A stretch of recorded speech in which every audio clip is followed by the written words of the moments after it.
আমাদের চিনবে কেন? আমাদের কিন্তু আইন আছে, আইন আছে, আইন শৃঙ্খলা কমিটি নিয়োগ দিতে হবে তাকে।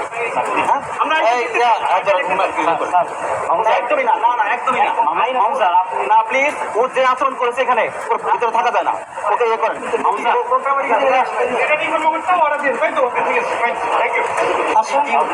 আমরা আসলাম।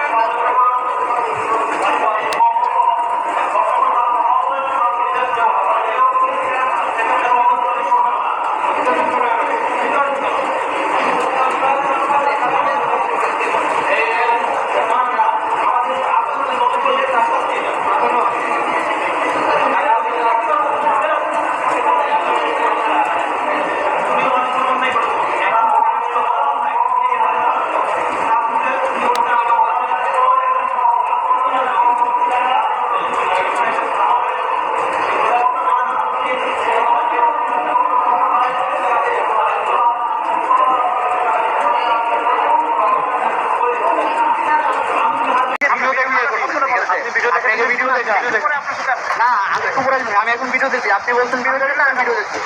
আপনি এখনই দেখাবেন না, আপনি ভিডিও দেখাবেন এখন। আপনি যখন আপনার ডিস্টার্ব করতেছেন অবশ্যই, আপনারা প্রার্থীদের ডেকে ডেকে যেরকম একটা মোটিভেট করার চেষ্টা করতেছেন, আপনারা ওদের ডেকে ডেকে আমি ভোটার, আপনি শোনেন না, আমি বলতেন আমি ভোট দেবো, ঠিক আছে? ভোটের লাইনের বাইরে কি করবো? আমার বল, আমি এখানে চাকরি তো করতে পারি। আজকে ভোট কেন্দ্র মানে আজকে আপনি সেটা করতেছেন সকাল থেকে শিবিরের প্রার্থী এখানে প্যানেলে প্রার্থীকে কোশ্চেন করছেন, স্পেসিফিক প্রার্থীকে কোশ্চেন করছেন। এইটা তো আসলে প্রার্থীকে বারবার এখানে কোশ্চেন করেন না। আপনি এই দৃশ্য শিবিরের প্যানেলে অনেক প্রার্থী আছেন যারা শান্তি লঙ্ঘন করছে, তারা কেন এক প্রার্থী এখানে একজন শোনেন, একজন সকালে শিবিরের প্যানেল থেকে এখানে লিফলেট সঞ্চালনা করা হয়েছে, আপনারা ছিলেন এখন অলরেডি কিন্তু আপনারা আপনাদের একটা নির্দিষ্ট যখন আপনারা স্পষ্ট শিবিরে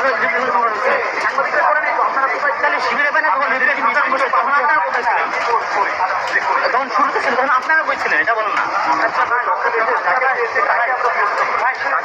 আপনারা এখন বারবার সিঙ্গেল আউট করতে বারবার সিঙ্গেল আউট করতে আমার জন্য একটু ভুল করছে, ক্ষমার সঙ্গে দৃষ্টিতে দেখবেন, এটাই বলবো।